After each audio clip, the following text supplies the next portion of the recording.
we're doing these satsangs, and people get together and they ask questions, and the questions get answered, and it's just a process. But really, satsang is the company of truth, and that truth cannot be put into words. And yet, you will hear me put all these words to it so that you can process that with your mind and release the old beliefs, initially replacing them with new beliefs. But, it's just in order for the veil to lift, that which is blocking needs to be diminished to the point where you can see what is. So that's all these words are aiming toward, basically, here, look this way. Just look this way. And now shut the fuck up. And then it'll become obvious. You're looking in the right direction. The mind is diminished enough, you can see. Okay? That's all it is. But what's really going on here is the company of truth. And the truth is in silence and stillness. That's what this is. Right now, when I was with my gurus, I could feel that stillness. I could feel that silence. When I was in their proximity, my mind would stop. When I went up to Baba in Darshan, I initially would have a question I wanted to ask him. And by the time I got to him, my mind had stopped and the question was gone. I learned that if I had a question for Baba, I had to write it down. Because once I got to him, the mind wouldn't remember what that question was. So you see, that's what's going on here, even through Zoom, is that company of the truth, which is stillness and silence. I'm giving you a lot of words, and I'm giving you a lot of concepts. That's not the truth. But with those concepts, there is a process of diminishment of this lie, of the things that you believe that are not true, so that the truth can be revealed, okay? But really, the truth is being revealed every moment, and if you just sit in that silence, you'll know what it is I'm actually talking about. It's not what I'm talking, it's not in the words, but the words, sometimes they resonate. And in that place where the words resonate, everything stops. And that's what it is. That's the company of truth. And so you sit in that, and it reminds you. And if you're lucky, it stays with you. So satsang is just like it gives you that sense. It reminds you of who you are, and then it's your job to go through the rest of your day, the rest of your week, to just be in that stillness and that silence as much as is possible. I know it's hard when you have things to do and people to interact with, to maintain that.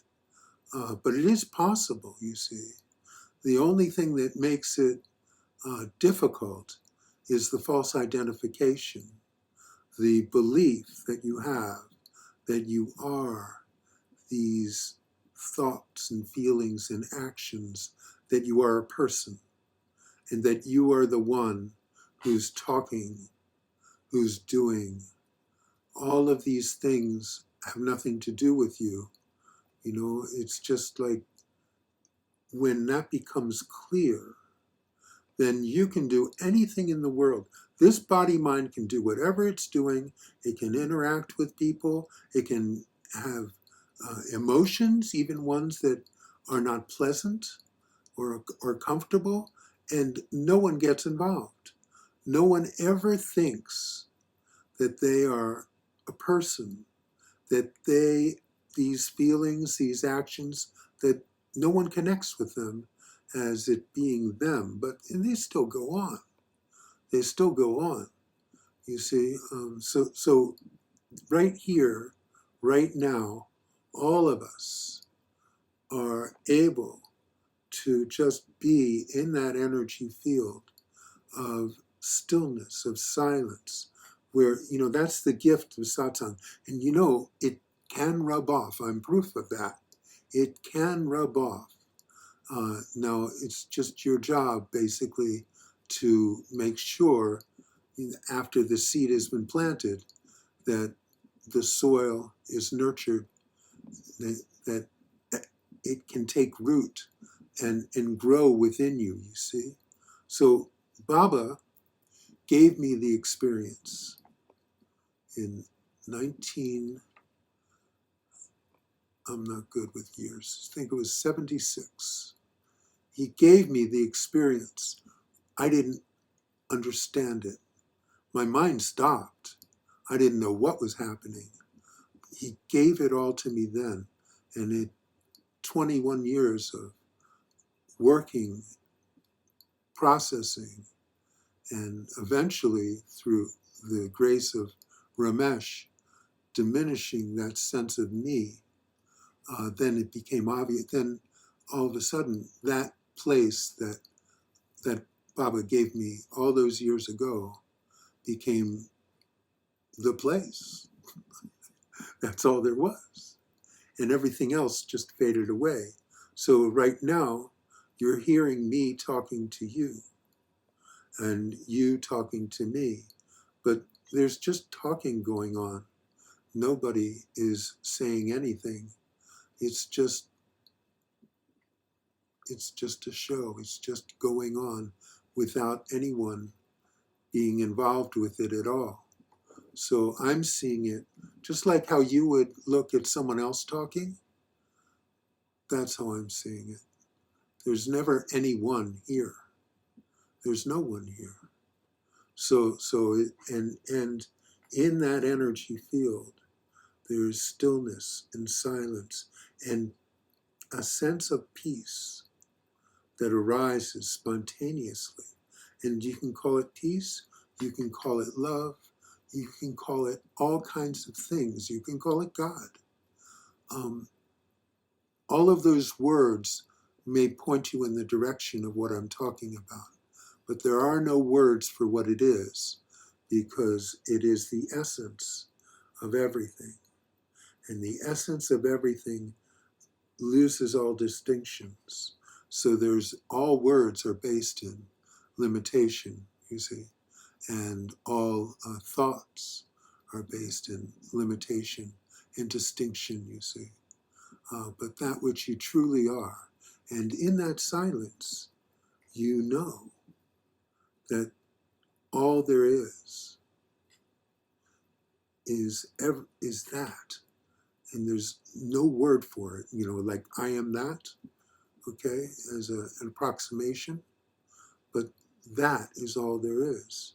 So just allow yourself to be in this satsang and to take that home with you, what it is, you see. I did all of the spiritual practices at one time or another. I'm going to say all. I did many spiritual practices at one time or another. I resonated with some a little more than others.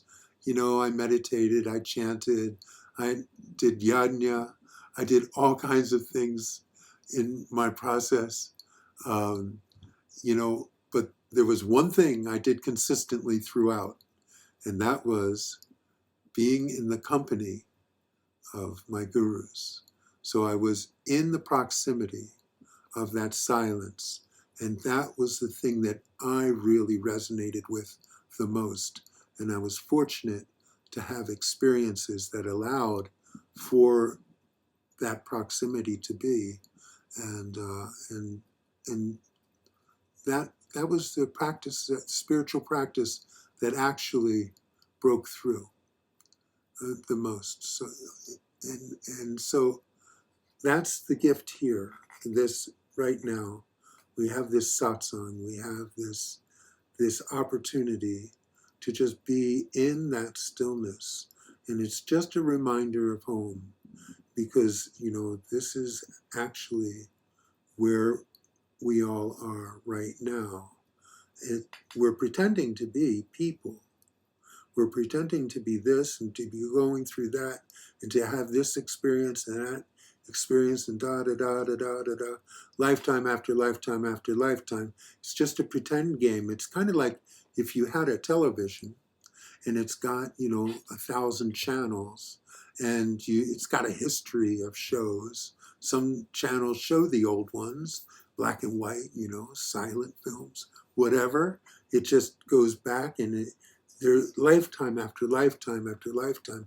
I always am fascinated to watch a movie and to know that every single actor in that movie is dead now. You see, but all it is are these shows that go on, and within those shows, the characters have a personal connection with themselves. You see, but none of that is true, and none of it was ever true. It's just how the game works. That's all. So you have this connection with yourself as a person, but none of it's true. You've never been a person. A person is so tiny. Why would you bother being a person? It's like saying, oh, I want to be an ant someday. Forget it. It's just, all it is there's just these images happening. You can see them. And then the mind, the mind has an imagination. And the mind imagines all kinds of things. I mean, you go to sleep, it doesn't stop. It's just imagining whole different worlds. It's putting on a show. So you have a whole show. You call it a dream. Okay? It's doing the same thing when you're awake. But that's the real show, supposedly. But it's not. So just, it's a show. It's not you. It's not your show. It's just a show. And because this body-mind, it has a specific show with its own episodes. And that's all it is. Relax.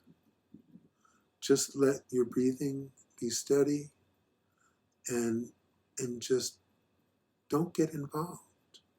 Enjoy the show, but don't get involved. It's got nothing to do with you. So that's today's 2 cents.